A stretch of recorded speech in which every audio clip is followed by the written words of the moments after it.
안녕하세요. 저는 이혼하고 혼자 살게 된 지 몇 년 된 30대 후반의 돌싱입니다.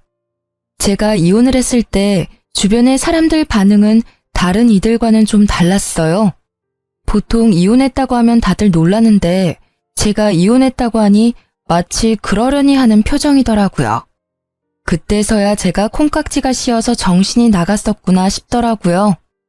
제 곁에 있었던 사람들은 모두 전 남편의 본성을 알고 있었다고 하더라고요.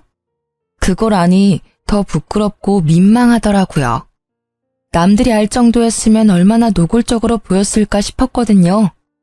저와 남편이 이혼하게 된 건 돈과 외모 때문이었어요. 그 일에 대해 말하기 전에 남편과 어떻게 만났는지부터 자세히 알려드려야 할 것 같네요. 그 부분도 상당히 중요하거든요. 저는 남편과 결혼한 지 4년 만에 이혼을 하게 됐어요. 꽤나 빠른 이혼이었고 그보다 결혼은 더 성급했죠. 남편과 만난 지 6개월 만에 번갯불에 콩 볶듯이 후다닥 결혼을 해버렸으니까요. 그때의 제 심경을 대변하자면 저만큼 괜찮은 남자를 나중에 내가 만날 수 있을까 하는 생각이었어요. 게다가 저는 점점 나이를 먹어가고 있었고 얼굴은 그리 예쁜 편도 아니었죠. 솔직히 제 자존감은 무척 낮은 편이었어요. 키는 크고 몸매는 좋았지만 항상 얼굴 때문에 그 큰 키와 맵시가 도리어 단점이 되었거든요. 친구들은 제가 어렸다면 모델을 했으면 됐을 거라 이야기했지만 글쎄요. 그런 말들이 다 거칠애로 하는 말처럼 들릴 정도로 저는 그만큼 저에 대한 사랑이 모자랐어요. 결혼을 할 수 있을까 하는 생각도 들 정도였죠. 저는 옷가게 매니저로 일하고 있었는데 다행히 여성복이라 여성들을 상대하는 건 그렇게 힘들지 않았어요. 그나마 제 장점을 드러내 옷을 잘 팔 수 있는 장점도 있었죠. 남편과 만난 건 점점 자존감을 조금씩 회복하던 때였어요. 그 사람은 영업직으로 얼굴이 무척 잘생긴 사람이었어요. 연예인 정도는 아니지만 일반인 치고는 눈이 가는 얼굴이었으니까요. 게다가 자기 얼굴에 굉장한 자신감을 가지고 있어서 패션도 과감했고 행동은 무척 스마트해 보였어요. 처음에 그 남자 제게 말을 걸었을 때는 벌칙 게임에 당첨이라도 된 건가 하는 생각이 먼저 들 정도로 저에게는 비현실적인 사람이었거든요. 그런데 연락처를 교환한 그는 메일을 제게 연락하고 만나자고 조르고 보고 싶다며 애교를 부리곤 했어요. 그는 당시에도 저보다 4살이나 어린 나이였고 저는 그 사람이 저와 어울리지 않다는 생각으로 몇 번이나 선을 그으려고 했어요. 그때 아예 선을 그어버렸다면 제 인생에 이런 오점은 남지 않았을지도 모르죠. 하지만 남편은 끈질기게 제게 구애했고 결국 넘어간 건 저였어요. 그 사람을 거절할 수도 있었지만 내심 그런 생각이 들더라고요. 이렇게 잘생긴 남자를 내가 언제 만나볼까 하는 생각이요. 이 사람도 그냥 가지고 노는 거라면 나도 그냥 가지고 노는 거라고 생각하고 만나보기만이라도 하자 하는 생각을 했어요. 최소한 상처를 받지 않기 위한 방어였는데 보기 좋게 당했거든요. 남편은 결국 6개월 만에 제게 프로포즈를 해왔고 저는 그에 응했어요. 응하지 않을 이유가 없었다고 해야 하나? 아니, 연애 당시의 남편은 제게 무척이나 잘해줬거든요. 그것이 진심이 아니라고는 단 한 번도 추호도 의심한 적 없어요. 정말 맹세코 그것이 모두 그의 마음에서 우러나온 일들이라 생각했죠. 그런데 의외의 일들은 결혼과 가까워져 가면서 생기기 시작했어요. 남편은 프로포즈를 해놓고서는 전혀 준비가 되어 있지 않았거든요. 보통 안정적인 직장과 어느 정도의 돈이 모여야 프로포즈를 하는데 그 사람은 아예 돈이 없다며 제게 집을 해오면 안 되냐고 부탁을 했어요. 처음에는 의아했지만 솔직히 못해줄 것도 없었어요. 내 명의의 집이 남는 거라고 생각했고 조금 버겁긴 했지만 신혼부부라면 대출 이자도 싸니까요. 그렇게 저는 제 전 재산을 털어 집을 장만했어요. 물론 지방에 있는 집이라 비싸지는 않았지만 제 명의의 집이잖아요. 본격적으로 문제가 생긴 건 결혼 직후였어요. 남편은 점점 저에게 돈을 요구하는 일이 잦아졌어요. 본인도 일을 하고 있으면서 그 돈은 어디다가 쓰는지, 제게 매번 용돈을 요구했고 집에는 사치스러운 물건들이 하나둘 생기기 시작했죠. 옷가게 매니저와 영업직 회사원의 생활에는 어울리지 않는 것들이요. 처음에는 결혼하고 들뜬 남편 때문에 이야기하지 못했지만 점점 그런 것들이 눈에 밟히기 시작하면서 저는 스트레스에 점점 시달리기 시작했어요. 반년이 지났을 때는 더 이상 참을 수 없어 남편에게 말했어요. 자기, 더 이상 나한테 돈 달라고 하지 마. 나 진짜 돈이 없어. 모아놓은 돈도 당신이 다 가져가는 바람에 매달 받는 월급으로 생활비 쓰고 있거든? 그마저도 경주사 있는 날에는 부족해. 자기, 지금 장난해? 자기한테 왜 돈이 없어? 집도 잘 살면서 왜 그렇게 쪼잔하게 구는 건데? 좀 팍팍 쓰면서 살아. 없으면 몰라도 있으면서 그렇게 살면 남들이 얕봐. 우리 집이 왜 잘 살아? 누가 우리 집이 잘 산대? 우리 집 서민이야. 흔하고 흔한 서민. 중산층도 안 되거든? 결혼하면서 돈이 좀 들어온 게 있어서 그것 때문에 착각한 것 같은데 그거 다 다시 나갈 돈이야. 그리고 그 돈들 당신이 다 가져갔잖아. 나한테는 진짜 남은 거 없어. 당황한 제 말에 남편이 눈을 가늘게 뜨며 피식 웃더라고요. 그 모습이 의아했어요. 왜 이렇게 당당하게 우리 집이 부자라고 생각한 걸까요? 그리고 그 의문은 곧 풀렸어요. 내가 눈뜬 봉사로 보여? 당신 부모님 사시는 집, 그 집 엄청 비싸잖아. 땅값도 어마무시하고. 부모님이 거기 살 정도면 너희 집 돈이 제법 있다는 이야긴데 다 아는 사실 숨기지 맙시다. 네? 게다가 당신 가지고 있는 물건들 좀 봐. 가방은 죄다 명품이고 신발도 브랜드 있는 거고 화장품도 비싼 것만 쓰잖아. 그래놓고 서민? 부자들은 생각이 다르네. 뭔가 착각하고 있는 것 같은데 그 집 우리 집 아니야. 우리 거기 새 들어 산다고. 전세. 그것도 전세 싸게 새 들어 사는 거야. 우리 이모가 가지고 있는 집인데 엄마한테 싸게 받고 살라고 했거든. 그리고 내가 가지고 있는 명품 중에 내가 직접 산 건 단 하나도 없어. 다 이모가 선물해 준 거라고. 백화점 갈 때마다 하나씩 사오시니까. 제 말을 듣던 남편이 갑자기 얼굴을 구기더니 머리를 쥐어뜯더라고요. 왜 이래 여보? 아씨, 놔. 건드리지 마.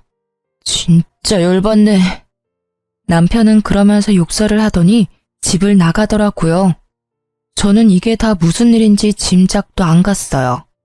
그런데 그 이후로 남편의 태도가 완전히 달라졌어요. 그 전에는 돈을 원할 때마다 제게 애교도 피우고 예쁘게 행동했는데 갑자기 냉랭해졌어요. 그렇게 몇 달을 지났을까요?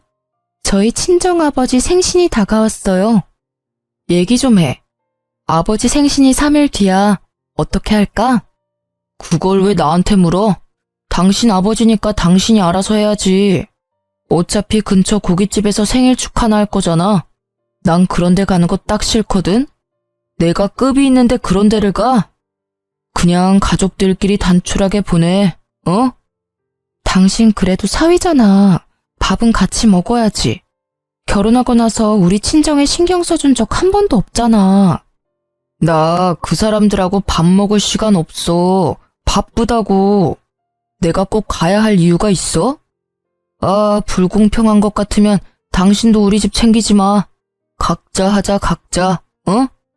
어차피 도움도 안 되는 처가 가깝게 지내면 뭐해? 그렇게 말하고는 정말로 아버지 생신 때 오지를 않더라고요. 선물 같은 것도 준비하지 않았고요. 아예 그날은 야근한다며 확인하듯이 말하고는 전화를 뚝 끊었어요. 저는 친정아버지에게 미안한 마음이 들어 고급 레스토랑에 가서 식사를 하고 모아놓은 돈으로 아버지에게 명품 지갑을 선물해드렸어요. 아버지는 괜한데 돈 쓰지 말라며 다시 되돌려 주시려 했지만 나이 들어서 명품 하나는 들고 있어야 어디 가서 얕보이지 않는다며 억지로 손에 들려보냈어요. 그리고 속상한 마음을 달래려 SNS에 행복한 척 레스토랑에서 찍은 사진과 아버지 선물 사진을 올렸죠. 사진을 올리자마자 남편이 전화가 오더라고요. 아니, 고급 레스토랑을 갈 거였으면 미리 이야기를 했어야 할 거 아니야. 근처 고깃집이나 대충 갈 줄 알고 안 간다고 한 거였는데 그런데 갈 거였으면 나한테 연락했어야지. 내가 왜 연락을 해? 안 간다고 한 건 너였잖아. 우리 아버지 생일 다 무시하고 야근까지 한다고 한 게 너야. 어디서 이제 와서 뒷북을 치고 난리야? 아나무인의 남편 태도에 저는 열이 받을 대로 받아버렸고 결국 소리를 꽥 질렀죠. 소리를 지르고도 제 화는 가라앉지 않았어요. 도리어 점점 쌓여가고 있었죠. 마치 이제 곧 터질 화산처럼. 그렇게 쌓이던 화산은 남편 생일에 터져버렸어요. 남편은 제가 아버지에게 해준 것처럼 고급 레스토랑에 명품 선물을 해주길 바라고 있더라고요. 그 며칠 전부터 시계가 작동을 안 한다며 새로운 시계를 하나 살까 고민 중이라고 말하더라고요. 딱 봐도 그거 사달라는 이야기였어요. 그렇지만 저는 아버지 생일로 이미 빈정이 상했고 남편 생일을 챙기고 싶은 마음은 눈꼽만큼도 없었어요. 그의 생일이 주말이었기에 저는 새벽부터 몰래 준비를 해서 친정으로 갔어요. 준비라는 건 냉장고에 먹을 수 있는 음식을 모두 비우고 화장을 해서 여행 준비를 해서 나갔다는 거예요. 남편을 두고요. 그리고 친정 식구들과 오랜만에 당일치기 여행을 갔어요. 남편에게 내내 전화가 오는데 계속 무시했어요. 그리고 저녁에 집에 돌아왔더니 남편이 화난 얼굴로 제게 따지더라고요. 왜 이제 와? 내 생일인데 뭐하고 이제 들어오는 거냐고. 어떻게 남편 생일을 안 챙길 수가 있어? 각자 하자고 했던 건 너야. 너희 집 챙기지 말라고 이야기해서 너부터 안 챙기기로 한 건데 뭐가 이상해? 시부모님 생신 때도 당신이 다 알아서 할 거지? 어차피 각자 하자고 했으니까. 내가 말한 건 서로의 부모를 말한 거지 부부는 다르잖아. 남편한테는 최소한 챙겨줘야 하는 거 아니야? 솔직히 아버지보다는 남편이 더 중요하지. 남편이 더 중요해? 웃기고 앉았네. 여보세요. 당신이 나와 친정을 존중하지 않는 건 당신도 나한테 존중받지 않아도 된다고 하는 거랑 똑같은 거야. 네 생각해서 안 챙겨주는 거니까 고맙게 생각해. 서로 각자 살자며, 어? 와씨, 그럼 선물이라도 줘야 할 거 아니야. 시계 산 건 맞지? 무슨 시계요? 선물을 왜 해? 각자 하자면서. 아참, 집에 먹을 것도 없으니까 알아서 챙겨 먹어. 생일이면 쿠폰 같은 것도 잘 나오잖아. 결국 저의 비웃는 말투에 남편은 호되게 당하고서는 그 뒤로 대놓고 저와 친정을 무시하지는 않았어요. 그렇지만 그건 아주 잠시뿐이었죠. 그 일이 있고 얼마 지나지 않아 남편은 점점 늦게 들어오기 시작했어요. 영업이라는 직업의 특성을 생각하더라도 무척이나 늦은 시간이었죠. 어떤 때는 외박이라고 해도 이상하지 않을 시간에 들어오기도 했어요. 그리고 그와 함께 저에 대해 외모 공격도 심해졌죠. 하루는 아침에 들어온 남편에게 따졌어요. 당신 요즘 왜 이렇게 늦게 다녀? 얼굴 못 본 지 벌써 일주일이 넘었어. 들어와서 옷만 갈아입고 나가고. 같이 사는데 왜 얼굴 한 번을 제대로 못 봐? 봐서 뭐 할 건데. 너야 기분 좋겠지. 잘생긴 얼굴 보면서 감상할 수도 있고. 그런데 나는? 내 생각은 해. 매일 아침 자고 일어나서 이 못생길 얼굴 마주치면 밥맛이나 생기겠냐고. 게다가 못생겼으면 화장이라도 열심히 하던가. 하긴 화장을 해도 가려지지 않으니 할 필요 없었겠지. 으이구, 늙었으면 얼굴이라도 예쁘던지 돈이라도 많던지 해야 하는데 이건 뭐 이도저도 아닌 그냥 나이 든 아줌마잖아. 뭐? 어떻게 외모에 대해서 그런 말을 할 수가 있어? 사귈 때는 외모 같은 건 필요 없다면서. 너 나한테 그런 말 하지 않았어? 그때는 다 당신한테 장점이 있다고 생각해서 그런 말 한 거지. 솔직한 말로 지금은 내가 했던 말 다시 다 주워 담고 싶다. 괜히 그런 말해서 당신 같은 여자랑 엮이고 말이야. 어쨌든 당분간 바빠서 난 집에 옷만 갈아입으러 올 테니까 그런 줄 알고 있어. 듣고만 있어도 우울증이 올 것 같은 말만 해대더라고요. 그렇게 점점 자존감이 무너지는 도중에 시모가 전화가 왔더라고요. 애는 언제 가질 거냐고요. 뭐 결혼한 지 3, 4년 차 되어가니 시모도 걱정이 됐겠죠. 저는 그걸 기회로 남편에게 대화를 시도했어요. 이야기 좀 해. 어머님 전화 오셨어. 애는 언제 가지냐고 물으시더라. 슬슬 생각해봐야 하는 거 아니야? 저는 애가 생기면 우리 사이가 예전으로 돌아갈 수 있을 거라고 생각했던 건지도 몰라요. 뭐 저만의 착각이었지만요. 남편은 아예 생각 자체가 없더라고요. 에? 지금 애를 가지자고 한 거야? 정말 거울은 좀 보고 이야기해. 내가 너한테 그럴 마음이 조금이라도 들 때 그때 이야기하라고. 누가 이런 여자를 안고 싶겠어? 다 늙어가지고 꾸미지도 않고 다니면서 지금 나한테 애를 가지자고? 누구 앞길 막을 일 있나? 너하고 사이에서 애를 가질 바에야 차라리 애를 안 낳겠어. 그 비웃는 남편의 얼굴에 제게 아주 조금 남아있던 무언가가 무너져 내리더라고요. 저를 지탱해주고 있던 자존심이요. 그리고 그 대화 이후 저는 지옥을 보았어요. 늦게 오는 남편의 옷에 묻은 화장품과 낯선 여자들의 향수가 저를 무너뜨리기 시작했어요. 남편은 밖에서 여자를 만난다는 사실을 숨길 생각도 없는지 가리지도 않더라고요. 저는 나를 잡아 남편에게 물었죠. 당신 바람 피우는 거야? 우리 결혼한 지 얼마 됐다고 벌써 바람이야. 나 사랑한다며. 어떤 나라도 좋아한다면서. 그거야 연애할 때 이야기고 어차피 다 아는 거 뭐하러 물어? 묻는다고 뭐가 달라져? 다 당신 생각하는 그대로야. 그거 맞아. 그니까 우리 이혼하자고. 서로 편하고 좋잖아. 솔직히 새로 사귄 여자도 당신하고는 다르게 얼굴도 반반하고 그럭저럭 괜찮아. 그럼 나랑 왜 결혼했어? 왜 나한테 결혼하자고 한 건데 3년 만에 버릴 거면서. 그거 당신이 돈 많은 사람인 줄 알았거든. 그때 잘 알아봤어야 했는데 나도 성급했지. 그냥 그 집에서 사는 걸 보니 부자인 것 같다고 너무 급하게 결혼을 결정하니 이런 꼴을 당했잖아. 그리고 솔직히 만난 지 얼마 되지도 않는 남자가 결혼하자고 들이대면 좀 의심할 만도 하지 않어? 게다가 당신처럼 못생기고 늙은 여자 어떤 남자가 좋다고 먼저 들이댔겠어? 돈 없는 거 알았으면 나도 가까이 안 하는 건데. 그래서 부자가 아닌 나하고는 이혼하고 싶다고? 그래야 빨리 돈 많은 여자 잡아서 나도 편하게 살 거 아니야. 그렇게 말귀를 못 알아들어? 저는 대화를 할수록 열이 뻗치는 상황에 미쳐버리겠더라고요. 저런 놈을 왜 몰라봤는지 아무리 생각해도 모르겠더라고요.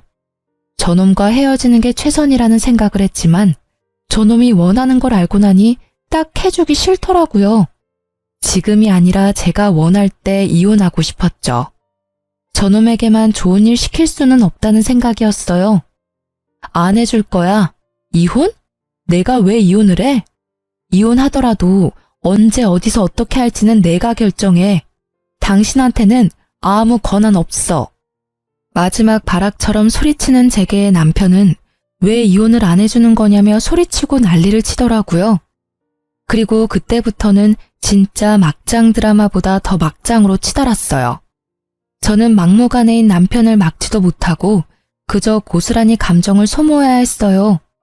그렇게 이혼에 대한 마음이 강해지던 어느 날, 친정엄마에게서 전화가 왔어요. 이모가 아파서 병원에 입원했다고요. 저는 너무 놀라 이모가 입원한 병원으로 뛰어갔어요. 이모, 이게 다 무슨 일이야? 왔어? 네 엄마가 너한테까지 이야기했어? 그러지 말지. 너 걱정할까봐 일부러 연락 안 했는데. 진짜 이게 다 뭐야? 얼굴색은 왜 이리 안 좋고. 도대체 무슨 병인데? 뭔데 이렇게 힘들어하는 건데? 그냥 신장이 안 좋대. 그냥 두면 천천히 죽어갈 거라고. 이식을 하는 방법은 있지만 적합자가 없으면 못한대. 적합자? 그럼 나도 적합한지 알아볼게. 아니, 그만해. 너한테 그런 일까지 시키고 싶지 않아. 이래서 네 엄마한테 이야기 안 하려고 했던 거야. 그런 게 어딨어? 일단 내가 의사 선생님 한번 만나볼게. 결국 만류하는 이모를 제쳐두고 저는 의사에게 가서 상담과 간단한 피 검사를 진행했고 놀랍게도 이식을 할 수 있다는 이야기를 들었죠. 그렇게 이식 수술과 이식 후 안정을 위해 일주일 정도 집에서 나와 친정에 머물기로 했어요. 남편에게는 잠시 친정에 다녀오겠다고 했고요. 물론 들은 척도 하지 않았지만요. 그렇게 어려운 수술을 마치고 회복하는 동안 이모는 제게 너무 고마워했어요. 자신의 목숨을 늘려준 사람이라고, 생명의 은인이라고. 저는 이모야말로 우리한테 집도 빌려주고 물건도 많이 사주고 고마울 일이 많다고 말해줬어요. 은지야, 내가 너한테 줄 선물이 있어. 은지가 싫지 않다면, 아니, 나는 무조건 너가 받아줬으면 좋겠어. 내가 이식해준 사람을 모른다면 몰라도 아는 이상 이 정도 살해도 안 하고 넘어가면 너무 뻔뻔해 보이잖아. 선물은? 저는 이모에게 들은 선물의 존재에 깜짝 놀랐어요. 처음에는 안 받겠다고 했지만 강경한 이모의 행동에 그럼 제가 원할 때 달라고 했어요. 이모는 받아들였고 저는 복수를 위한 아주 좋은 방법을 발견했죠. 그렇게 수술 후 안정을 마치고 집에 돌아온 저를 기다린 건 아늑한 집이 아니라 웬 낯선 여자였어요. 화장을 지운 얼굴에 젖은 머리카락, 그리고 얇은 옷차림. 그 여자는 도어락을 열고 들어온 제 얼굴을 보고도 놀란 기색 하나 없더라고요. 놀라기는커녕 아래 위로 저를 훑어볼 뿐이었죠. 어머, 와이프가 이렇게 생겼구나. 이런 여자랑 같이 살면 바람 나도 할 말은 없지. 이래서 헌옷보다는 새 옷이지. 안 그래요? 비우는 그 여자에게 한마디 해주려는데 마침 욕실 문이 열리고 속옷만 입은 남편이 나오더라고요. 저는 화가 나서 남편에게 욕설을 퍼부었어요. 미친놈아, 여기가 어디라고 상간녀를 데리고 와? 미친 거 아니야? 이 집이 네 집인 줄 알아? 엄연히 내 명의로 된 내 거거든? 어차피 우리 결혼 생활 쪽난 거 너도 알고 나도 알고 남들이 다 아는데 꼬리 낄 게 뭐가 있어? 그냥 편하게 살자. 당신 없는 동안 집에 여자 하나 들이는 게 뭐가 그렇게 화낼 일이야? 열받으면 이혼해 주던가. 이혼? 그게 그렇게 하고 싶었어? 내가 경고하는데 이 혼인 파탄의 이유는 모두 당신한테 있는 거 알지? 나는 받을 수 있는 위자료는 다 받을 거고 당신한테 한 푼도 안 줄 거야. 마음대로 해. 나는 그냥 빈털터리에 못생기고 나이 많은 여자랑은 살기 싫은 것 뿐이니까. 그렇게 이야기하며 남편과 상간녀는 둘이서 눈을 마주치며 낄낄거리며 비웃더라고요. 저는 열받아서 남편에게 당장 나가라고 했어요. 그때까지도 당당한 남편은 천천히 옷을 입고 준비를 싹 다 하더니 상간녀를 허리에 끼고 천천히 문 앞에 서더라고요. 그러면서 저한테 말했어요. 어차피 이혼하면 재산 분할할 거고 내 몫도 있긴 할 거니까 그 부분은 걱정 안 해. 이 집도 어차피 결혼 때문에 산 거니까 같이 나눠야 하지 않겠어? 당신이 버젓이 상간녀와 불륜을 저지르는 걸 내가 봤는데 유책 배우자가 아닐 거라고 생각하는 게 웃기네. 말했지? 유책 배우자는 어차피 위자료가 더 커서 재산 분할에도 당신이 가져갈 수 있는 게 거의 없을 거야. 그도 그럴 게 당신이 미친 듯이 내 돈 빼서 쓰는 바람에 우리 집의 재산이라고는 딱 하나, 이 집밖에 안 남았거든. 그것마저도 내 명의지. 웃기네. 유책 배우자? 그거 증거 없으면 말짱꽝인 거 알지? 어디서 웃기지도 않은 말을 짓거려? 너야말로 뭐가 그렇게 자신만만한데? 내가 일주일 동안 집을 비우면서 네가 여자 데리고 집에 올 걸 예상 안 했을 것 같아? 저는 그 말과 함께 안방과 거실을 비추던 홈캠을 꺼내서 남편에게 보여줬어요. 남편은 그걸 보더니 얼굴이 사색이 되더군요. 당신이랑 그 여자 노는 건 내가 잘 봤어. 나 뜨겁더라. 이거 같이 보실 변호사분들도 그렇게 생각하겠지? 어머, 왜 그렇게 얼굴이 하얗게 질렸어? 아, 천하의 남봉꾼도 알몸으로 찍힌 동영상은 아무래도 부끄러운가 봐. 괜찮아. 나는 어디 안 뿌려. 그냥 증명할 때만 쓸 뿐이지. 위자료 받고 나면 잘 처분해 줄게. 남편은 화가 나서 홈캠을 제 손에서 뺐더니 확 집어던지더라고요. 저는 제가 생각해도 냉정한 목소리로 비웃어 줬어요. 지금이 딱 이혼하기에 좋은 날이었으니까요. 그렇게 거기다가 화풀이 해봐야 소용없어. 데이터는 이미 다 내가 믿을 만한 데다가 모셔놨거든. 이제 이혼 준비만 하면 되겠네? 고마워해. 당신이 그렇게 원하던 이혼 내가 해주는 거잖아. 그리고 앞으로 이 집에 돌아올 필요 없어. 당신 짐은 택배를 부르든 이삿짐 용달을 부르든 대충 싸서 당신네 부모님 집으로 보낼 테니까 그렇게 알고 있어. 저는 짜증과 곤란함으로 범벅이 된 남편의 얼굴을 비웃어주며 두 사람을 내쫓아 보냈어요. 그렇게 이혼 서류를 작성하고 저는 남편의 불륜을 이유로 이혼 소송을 벌였고 생각보다 빠르게 정리가 되어 이혼이 결정됐어요. 결혼 기간이 짧고 남편이 기여한 것이 없다는 것이 인정되어서 저는 재산 분할해서 남편에게 받을 것만 생겼죠. 저는 이혼 소송이 완료된 뒤에 이모에게 선물을 받겠다고 했어요. 그리고 거기에 드는 비용은 모두 이모가 부담했어요. 거기까지 해주는 게 이모가 원하는 일이었다고 했으니까요. 저는 무척 고맙게 받았어요. 그리고 그걸 받자마자 서류를 떼서 전 남편에게 전화를 했어요. 보여줄 것이 있다고 하고 전 남편을 불러냈죠. 집 근처에 있는 카페였어요.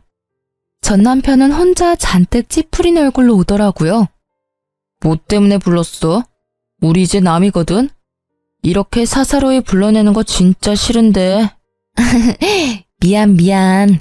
나도 당신 썩은 얼굴 보긴 싫은데 이거 하나는 꼭 보여줘야 내 속이 편안해질 것 같아서 말이야.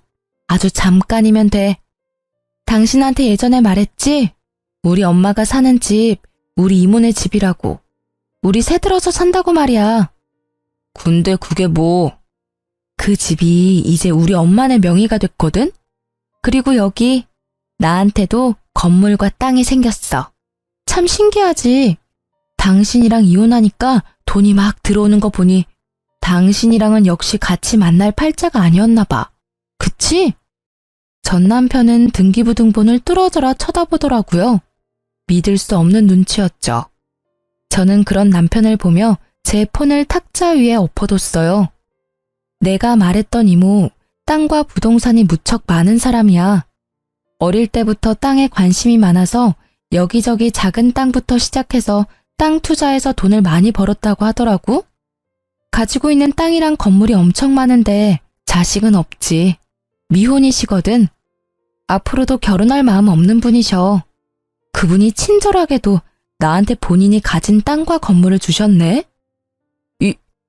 이걸 왜 네가 가져? 게다가 이혼 직후에?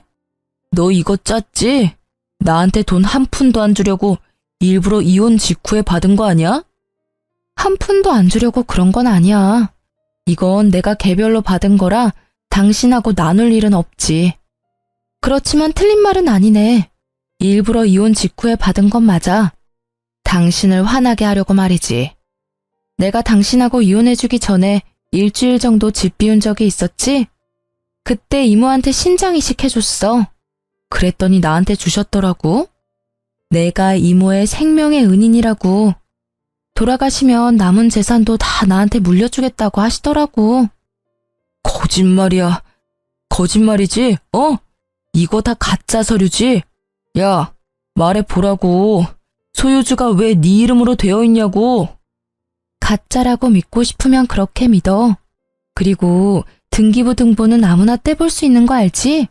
네가 직접 가서 찾아보던가. 당신이 눈독 들이던 그 집이 우리 엄마 명의로 바뀌었는지 직접 보면 되잖아. 이건 사기야. 이런 재산이야말로 당연히 나랑 나눠야지. 이혼을 하면 당연히 재산 분할해야 하는 거잖아. 당신한테는 기여분이 없어. 돈을 홀라당 가져다가 사치품에 쓰는 것밖에 없었으니까. 당신이 잘 모르나 본데 이번 이혼은 당신의 불륜과 더불어 사치도 이혼 원인이 된 거거든? 신용카드, 현금카드, 뭐 내역이 줄줄이 다 불륜과 사치품뿐이니까 너한테 돌아갈 재산은 한 푼도 없는 거지. 그래서 위자료 나한테 지급하라고 결정났잖아. 안 그래? 전 남편은 완전 멘붕이 온 얼굴로 서류를 움켜쥐며 뚫어져라 쳐다보더라고요. 거기 적혀있는 글자가 변할 리가 없으니 저는 웃으며 그 모습을 구경했죠. 돈 없다고 찬 여자, 갑자기 부자가 됐으니 당황할 법도 하죠. 여보, 미안해. 당신이 이렇게까지 화가 났을 줄은 몰랐어. 하지만 우리는 이렇게까지 이혼할 필요가 없는 사람이야. 응? 그러니까 우리 다시 재결합 생각해볼까? 당신 내 얼굴 잘생겼다며 좋아했잖아. 응? 무슨 소리 하는 거야? 당신이 잘 데리고 다니는 상간녀나 잘 돌봐. 그 여자 그렇게 좋아하면서 왜 나한테 들이대? 이미 나는 헌옷이나 다름없지 않아? 돈 없으면 얼굴이라도 예뻐야 하는 게 여자라고. 그때 당신이 말하고 나서 나도 내 주제를 알았어. 이제 결혼은 나한테 사치란 걸 말이지. 난 절대로 결혼은 다신 안 할 거야. 그 말은 그런 뜻이 아니고 예쁜 얼굴 감추지 말고 열심히 꾸미라는 말이었지. 그리고 헌옷이라니? 누가 그런 소리를 해? 설마 그년이 그런 말 했어? 아니야. 나 그렇게 얼굴만 반반하고 머리 빈 애들은 싫어. 걔도 그냥 내가 데리고 놀던 애야. 그 여자 원래 엔조이였어. 절대로 진심으로 만나던 것도 아니고 상간녀 소송하더라도 의리 지켜줄 사람도 아니야. 그리고 내가 당신한테 한 말은 진심이 아니었어. 그러니까 우리 다시 한번 생각해보자. 우리 관계 이렇게 끝내기엔 너무 아깝잖아. 나는 그냥 당신이 나한테 너무 과분한 사람이라 너무 안쓰러워서 자기를 놓아주려고 한 거야. 무슨 노래 가사도 아니고 막말에 무슨 장식을 저리도 달아대는지. 남편의 빠른 태세 전환에 웃음이 다 나더라고요. 저렇게 필사적으로 저를 다시 잡으려 한다는 사실이 정말로 구역질 날 정도로 웃겼어요. 이야, 시커먼 속내를 숨기질 않으시네? 나한테 헛짓거리 하지 말고 옆에 있는 그 상간녀나 잘 챙기세요. 그리고 조만간 상간녀 소송도 할 거니까 잘 전해주시고요. 그 말과 함께 저는 카페에서 나왔어요. 전 남편이 저를 따라 나오려고 했지만 저는 미리 불러둔 택시를 타고 집으로 향했어요. 그리고 마지막으로 택시 안에서 폰을 켜고 상간녀에게 파일 하나를 보냈어요. 방금 전 남편과 통화한 녹음 파일이요. 상간녀 소송하려고 연락처 저장해놨는데 마지막 결정타 한 방 날려줬어요. 남편 놈에게도 열이 받았지만 감히 저를 품평하듯 보며 비하한 상간녀에게도 열이 받았거든요. 벌이란 건 두 사람이 다 받아야 하는 거라고 생각하니까요. 읽은 표시를 보고 나서야 저는 마음 편하게 폰을 껐어요. 마지막까지 복수가 잘 돼서 기분이 상쾌하더라고요. 그렇게 복수를 끝내고 저는 평화로운 시간을 보냈어요. 물론 전 남편과 상간녀에게서 연락이 왔지만 다 씹어줬죠. 이혼 상간녀 소송으로 할 말이 있다고 할 때는 변호사 명함을 보내줬어요. 저랑 할 이야기가 뭐가 있겠어요? 어차피 다 끝난 일인데. 그렇게 더 이상 그들의 연락도 오지 않게 됐을 때 저는 직장을 그만두고 몸조리를 하며 가족들과의 시간을 보냈어요. 꾸준하게 피부 관리도 하고 필라테스를 통해 스트레스로 무너진 몸매 관리도 했어요. 그리고 생각하기만 했던 쌍꺼풀 수술도 했죠. 언제나 무겁게 내려앉았던 눈은 수술 후에 또렷해져서 만족감이 더해졌어요. 저는 이모에게 받은 건물을 본격적으로 운영하기 위해서 그 근처로 이사를 갔어요. 그런데 생각보다 건물이 좀 오래돼서 여기저기 고쳐야 할 곳들이 많이 보이더라고요. 그래서 건물 안쪽 리모델링 공사를 위해서 업체를 불렀어요. 계약을 맺고 공사를 시작하는 날 현장에 갔더니 사람들이 엄청 많이 있더라고요. 그런데 그 와중에 이상하게 저를 보고 주춤주춤 모자로 얼굴을 가리는 남자가 있었어요. 이상하다 싶어 고개를 갸웃거리며 얼굴을 봤는데 순간 깜짝 놀랐어요. 찰나의 순간 보여준 옆 얼굴이 전 남편과 똑같았거든요. 그런데 그 잘생긴 얼굴은 온데간데 없고 늙어서 주름이 지고 시커멓게 그을린 데다가 뺨에는 커다란 상처가 있더라고요. 정말 몰라본다는 말, 그 말 자체였죠. 그 당시에는 사람들의 눈이 많은 데다가 상대방이 피하는 눈치라 저도 신경 쓰지 않았어요. 그런데 공사가 끝날 때쯤 저한테 와서 이야기를 꺼내더군요. 잘 지냈어? 잘 지냈지. 그런데 얼굴이 많이 상했네? 그동안 돈 버느라 힘들었나 봐. 뭐, 그렇지. 당신하고 이혼하고 나서는 술로 나를 세운 적이 많았어. 헤어진 게 후회도 되고 너무 마음 아프더라. 여전히 거짓말은 잘하네? 그 술이 내가 가진 건물 때문이지 나 때문은 아니잖아. 그런 식으로 말하지 마. 난 정말로 당신이랑 헤어지고 엄청 힘들었거든. 그때 당신이 상간녀 소송 걸었던 망할녀는 소송 위자료 못 준다고 했더니 앙심을 품고는 도망갔어. 그것도 그냥 도망만 갔으면 다행이지. 같이 살던 집에 있던 귀한 명품들 싹 다 가지고 집을 내놨더라고. 둘이서 같이 살던 집이었는데 그걸 팔아서는 며칠 그 집에서 지냈는데 집주인이 집 팔렸으니 나가라더라. 나 참 어이가 없어서. 그런 여자인지 모르고 사귀었어? 아니, 그런 여자라서 사귄 거 아니야? 그리고 상간녀 소송하면 보통 남자 쪽이 소송 위자료 다 내주는 거 아니야? 둘이 우리 집 욕실에서 봤을 때는 천년만년 살 것처럼 죽이 잘 맞던데? 무슨 헛소리야. 그런 여자랑 무슨 죽이 잘 맞아? 나는 그때부터 당신 잊은 적 단 한 번도 없어. 정말이야. 당신이 좋아하던 그때 얼굴은 아니지만 그래도. 그래, 그때 얼굴은 아니네. 그 얼굴이면 돈 많고 예쁜 여자 만나기도 힘들겠어. 9년이 내 돈 다 들고 도망치고 나서 나도 새로운 여자 만나려고 했어. 당신도 잘 알잖아. 지금은 이래도 내 얼굴이 꽤 반반했으니까 어떤 여자든 다 꼬실 수 있다고 생각했거든. 그런데 나이가 드니까 그것도 안 되더라고. 젊고 잘생긴 애들이 많아져서. 게다가 생활이 팍팍하니 얼굴이 점점 더 안 좋아지더라고. 근데 그때 교통사고가 났어.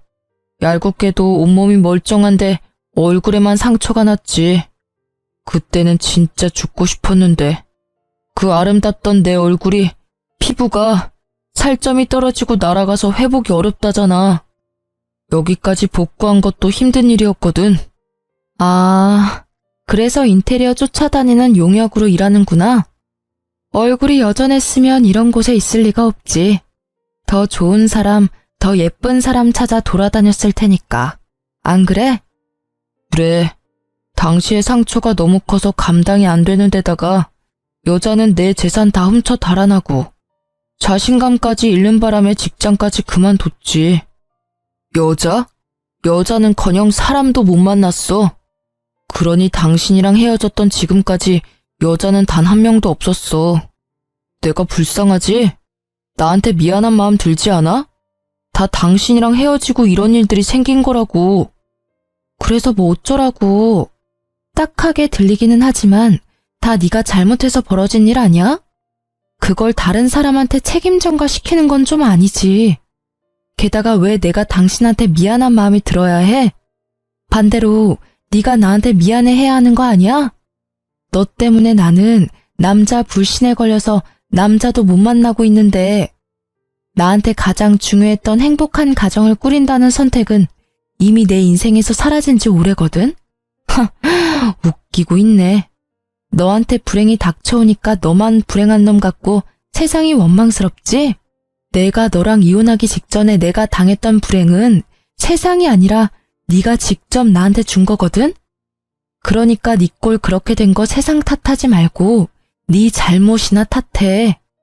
당신 아직도 혼자야? 설마 아직도 나 못 잊은 거야? 내가 너한테 그만큼 큰 의미였어? 그럼 왜 이러고 있어? 우리 다시 재결합하면 되지. 당신 내 얼굴 좋아했으니까 당신 돈으로 얼굴 고쳐주면 되잖아. 그러면 우리 다 같이 행복하게 잘 살 수 있어. 멍청한 얼굴로 행복회로 팽팽 돌리면서 여전히 정신 못 차리고 미친 소리 찍찍 해대는 전 남편을 보니 그 긴 시간 동안 가라앉혀 두었던 화가 폭발하기 시작하더라고요. 여전히 지가 뭘 잘못했는지 모르고 있는 데다가 굉장히 심한 착각까지 하고 있어서 현실을 알려주기로 했어요. 아직도 정신을 못 차렸네. 헛소리 작작하라고 이야기했지? 잘 들어. 한 번만 말한다. 너야말로 내 인생 최악이다, 이 나쁜 새끼야. 어딜 감히 다시 들이대? 착각하지 마. 내가 남자를 계속 못 만나는 이유는 당신 같은 남자 만날까봐 무서워서 그런 거거든? 그러니까 재결합 같은 그런 미친 소리 꺼내지도 마. 네가 그때 나한테 충실했다면 나는 당신이 어떤 얼굴을 가졌다 하더라도 당신하고 행복하게 가정을 꾸리려고 노력했을지도 몰라. 나는 그런 사람이니까. 당신이랑 만났을 때 나는 당신 얼굴 같은 것보다 나한테 집중하는 모습이 더 마음에 들었으니까. 네가 계속 그런 마음가짐이었다면 지금의 못생긴 너라도 난 다 받아들였을 거야. 그런데 그런 나를 내친 건 당신이잖아. 이혼하기 싫다는데 이혼 강요하고 집에 여자까지 데려와서 막장짓거리 한 놈이 너야. 너는 나한테 다시 만나자거나 재결합을 하자고 하면 절대로 안 될 단 한 사람이야. 내게 이만큼의 상처와 절망을 줘놓고 그렇게 쉽게 재결합을 이야기해? 돌았니? 정신 나갔어?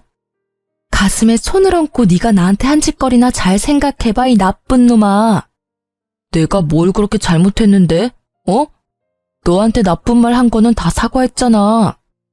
미안하다고 해결될 일이면 얼마나 좋겠니? 네가 나를 단연 못하는 것 같아서 말해줄게. 네 상간녀 도망간 거 나 때문이야. 내가 당신이랑 그때 이혼 직후에 카페에서 만났잖아. 그때 당신이 상간녀 욕하면서 나한테 매달리는 거 다 녹음해뒀다가 상간녀한테 보내줬거든. 생각 오래 하지도 않았나 봐. 바로 돈 가지고 튄 거 보니. 그러게 평소에 잘 좀 하지 그랬어. 그랬으면 그 여자랑 잘 살 수도 있었을 텐데. 제 이야기를 들은 전 남편은 짜증과 화가 섞인 얼굴을 한 채 고개를 푹 숙이고는 나갔어요. 처음에 얼굴이 상해서 잠시 딱하다는 마음이 들었는데 그 생각마저도 시간 낭비였다는 걸 알려주는 전 남편의 모습에 저는 한숨이 저절로 나더라고요. 세상에 천년만년 아름다운 얼굴이 어디 있겠어요? 늙으면 다 같이 쭈글쭈글하고 검버섯이 피는 건 당연한 세상의 이치잖아요. 마치 그 미모가 영원할 것처럼 굴면서 다른 사람을 희롱해서 자기 생각대로 하려고 한 전 남편의 모습을 보면서 딱 맞는 죗값을 받았구나 하는 생각이 들었어요. 게다가 상간녀 이야기를 들으면서 제가 준 녹음 파일이 그 상간녀를 움직였다고 생각하니 참으로 통쾌하더라고요. 뭐 그게 아니었더라도 금방 헤어졌을 것 같았지만 저는 이혼 후에 이모처럼 혼자 살기로 결심했어요. 지금은 수술과 운동으로 많이 예뻐지고 어딜 가서도 늙어 보인다, 못생겼다 이야기는 안 듣지만 마음이 잘 동하지 않더라고요. 제 외모를 싫어했으면서 돈 때문에 결혼한 남자가 있는 걸 알고 나니 결혼에 대한 회의감이 사라지지 않더라고요. 물론 연애도요. 처음에는 몇 번 사람을 만나보려고 했는데 어떠한 말로 저의 환심을 사려 해도 그게 그냥 거칠애로만 느껴지는 거예요. 진실한 마음이었을지도 모를 그 말들이 이제 더 이상 제게는 진실처럼 느껴지지 않았어요. 게다가 이혼 전에 들었던 그 자존감 잘라먹는 말들은 여전히 제 머릿속에 꼭꼭 박혀 있었으니까요. 그렇지만 계속 그렇게 지낼 생각은 아니에요. 그 남자가 제게 한 나쁜 짓을 싹 지워줄 좋은 사람을 만나고 싶긴 하거든요. 언제까지고 전 남편의 아기의 찬 목소리를 제 삶 속에 끼워두고 살 수는 없는 노릇이잖아요. 사랑은 사랑으로 고치는 게 맞다고 봐요. 전 남편과의 싸움과 일방적인 매도에도 제가 버틸 수 있었던 건 우리 가족과 이모 덕분이었거든요. 언젠가 가족처럼 저를 사랑해줄 사람이 분명히 어딘가에 있을 거라고 생각해요. 그렇다고 함부로 사람을 만날 생각은 아니지만요. 지금 당장은 가족들과 여행하며 지내는 이 시간이 너무나 소중하고 행복해요. 생각보다 저처럼 이혼 전의 외모 지적질이나 자존감이 뚝뚝 떨어지는 말을 듣는 분들이 많을 거라고 생각해요. 그럴 때는 참지 마세요. 무턱대고 참고 기다리기만 하면 새로운 시작은 절대로 오지 않거든요. 제 이혼 스토리 봐서 아시겠지만 사람은 절대로 쉽게 변하는 법이 없답니다. 그 자랑스럽던 미모를 잃었음에도 여전히 나쁜 생각만 하고 있잖아요. 그러니 제 이야기가 헤매고 있을 많은 분들에게 도움이 될 수 있기를 바라는 마음에 이렇게 사연글을 써봤어요. 긴 글 읽어주셔서 감사하고 다들 행복하세요.